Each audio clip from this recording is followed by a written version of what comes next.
Ladies and gentlemen, welcome. The coffee has been produced. Now we can produce something in Ableton. Holy smokes. I was really naughty here and I put some uncomfortable, really bad words here. This is a future bass track I released recently on SoundCloud, and I see you enjoying these how I made this track type of videos, and so I'm gonna do another one to see how I made this huge future bass drop. You can listen to the whole thing on SoundCloud, obviously. I'm gonna play the part of this, and I'm gonna talk about most of the sections here, but the most interesting and the most exciting is drop, obviously. So I'm gonna cover this the most here and go in depth into drums, layers, and how this has been created. So let's listen to this.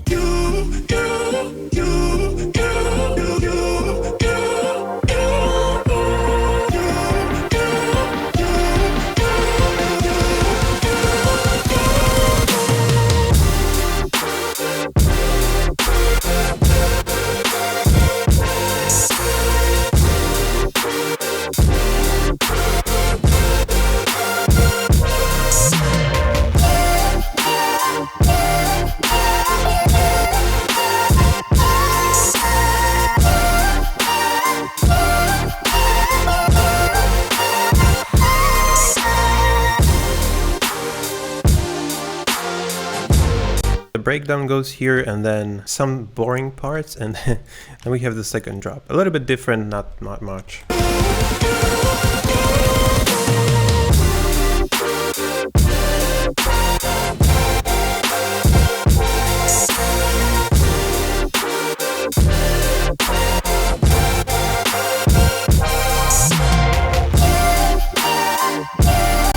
And it repeats, and I am so excited about this track because on my production journey I had encountered a lot of obstacles and it was hard to produce something good, but finally I made something that I'm really proud of, and that feels amazing. I'm so excited. This drop is so huge, man, for me at least. Okay, so let's go into the drop. So as always, starting with the drums, really huge kind of flume.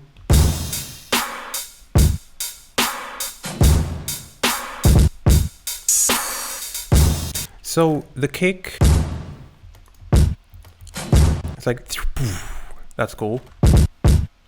A little hi-hat, and that snare, and there's a open hi-hat also layered with it. And at the beginning of each 4 bars, there's this crash playing. It gives more, you know. The fill before the drop is also interesting. So there's a snare, short. And there's this long reverb, like long sustain. There's not much dynamic stuff. It's just more like a squashed sound, and it gives that huge feel. And then we have these. They're also being compressed and a little bit squashed. Okay, so the most interesting thing, Quartz.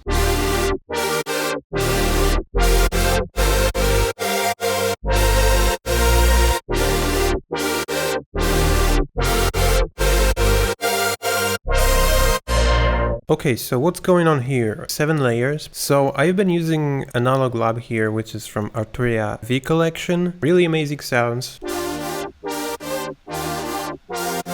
This is like a kind of main layer. It's not sitting in. Basically, the post-processing is that, as you can see, I've been trying to make this a little bit brighter. OTT obviously made it brighter, and I cut these annoying frequencies here. And then I actually repeated the same thing here. So if I turn this off,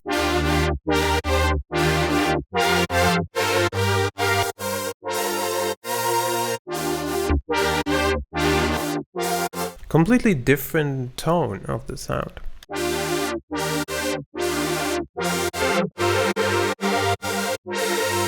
Again, same thing here, also making it brighter, less muddy. And this thing is like a brass sound. Basically, they all sound, well, like analog instrument, because Arturia is just, well, that's called Analog Lab even.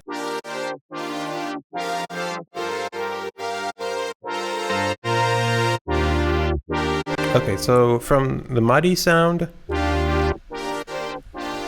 to the bright and wide, because I used Hasefag, which is offsetting one of the 0 channels for like 30 milliseconds delaying, and so you feel like it's playing really wide. 2 OTTs, some EQing in the same range. Oh, this is an ARP, okay.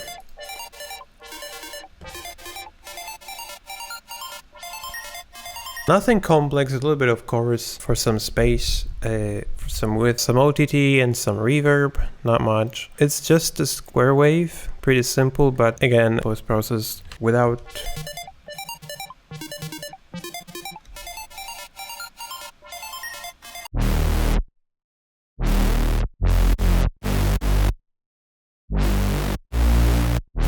That's interesting.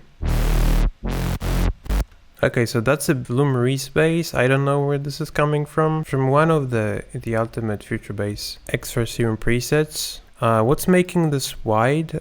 Basically the unisono here is set to 7 and here to 5, which is making this wide. If we go to global section and turn off wide,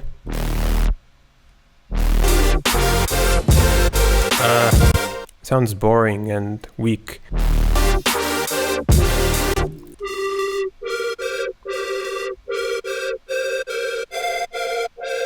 And the last layer we have this white noise thing.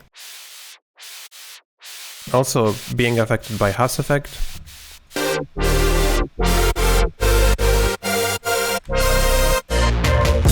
Yeah, and if we combine everything together, I mean drums and these chords, it's...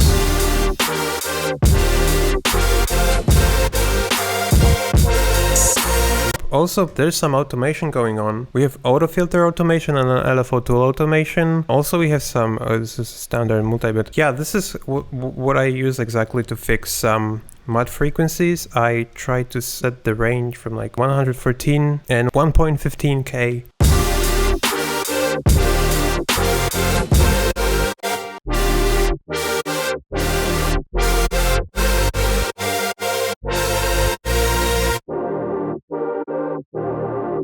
So I am compressing this region. What is going on here? Auto filter automation giving this wow wow wow wow. Basically LFO tool is automating the volume of the whole group and it is wow wow wow.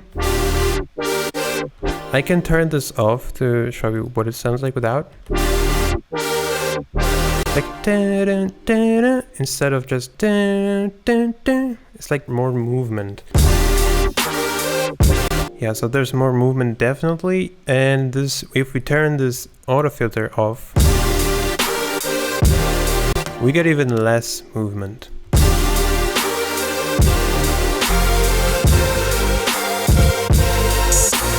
The second drop is a little bit different. What changes here is a chord progression. It is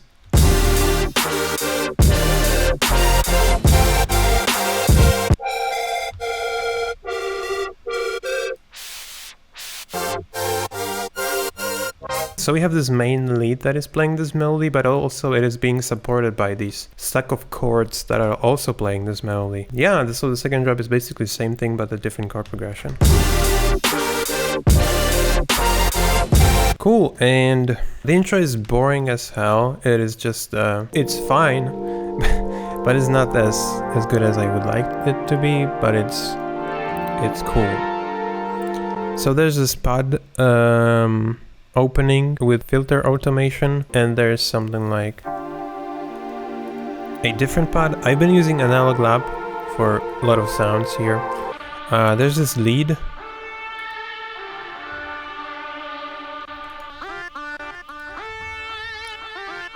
Sounds really bad without the reverb, so the reverb is like 100% for seconds.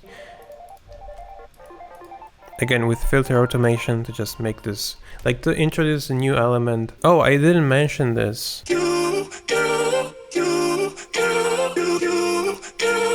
These vocals are playing here.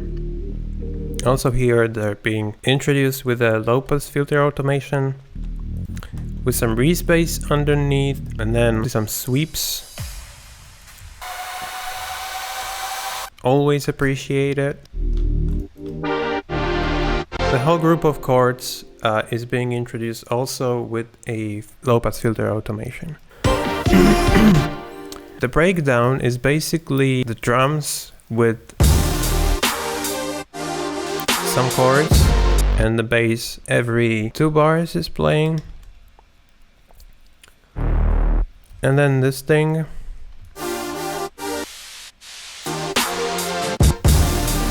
This is fading out with a, again, low-pass filter automation. Let me see, where is it? So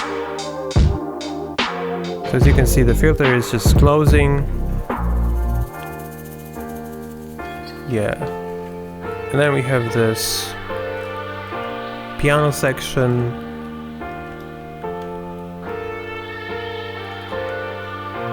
Which leads to the next part, which is time to wake up.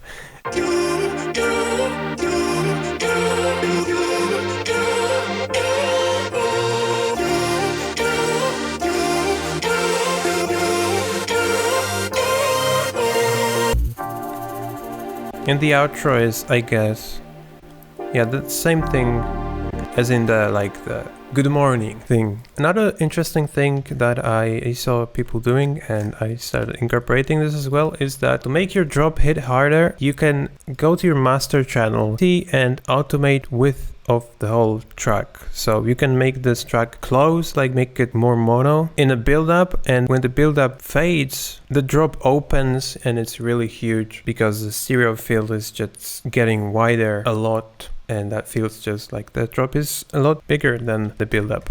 That's cool. Also for mastering, I used Ozone, pretty basic, like make your master sub-bass mono. In dynamics section, I've been compressing bands a little bit.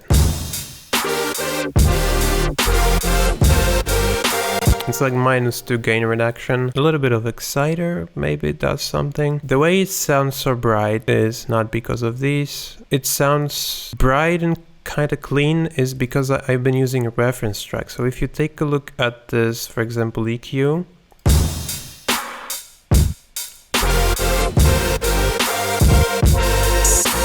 you can see that there's white EQ spectrum and there's a little bit gray EQ spectrum. So mine is white and the reference track is gray, and if they match together, that means the EQ of both songs match and they will sound kind of similar in terms of frequencies, not the quality.